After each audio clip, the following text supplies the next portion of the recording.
அறுவை சிகிச்சை மூலம் குழந்தை பிறப்பு. சுகப்பிரசவத்தை எதிர்பார்த்து காத்திருந்த எனக்கு எதிர்பாராமல் கிடைத்த ஒரு மரண வழிதான் அறுவை சிகிச்சை. கத்தி உடலில் அறுபடுவதை முதல் முறை உணர்ந்த தருணம்.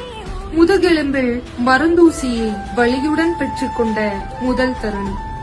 சிறுநீரை வெளியேற்ற குழாய்கள் சொருக்கப்பட்டு மருந்துகளை உட்செலுத்த கை நரம்புகளில் குழாய்கள் செலுத்தப்பட்டு நானே நானாக இல்லாமல் அப்படியே கிடந்த தருணம்.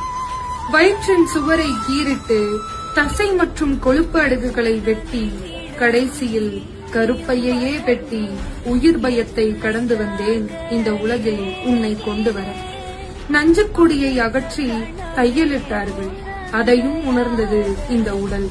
உடலா ஏதோ சாதாரண பொருளா தெரியவில்லை. கத்தியும் ரத்தமுமாய் கிடந்து மயக்கம் தெளிந்தது.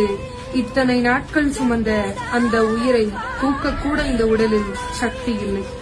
போடப்பட்ட தையலை ஒவ்வொரு முறை பார்க்கும் போதும் அப்படி ஒரு பயம், எங்கே பிரிந்து விடுமோ என்று. இத்தனை வலிகளையும் தாங்கி கடந்து வந்தால் இளம் வயதிலேயே இடுப்பு வலி, முதுகு வலி. உடலே மாறிவிட்டது, வலியே வாழ்வாகிவிட்டது. அனைத்தையும் கடந்து வந்தேன்.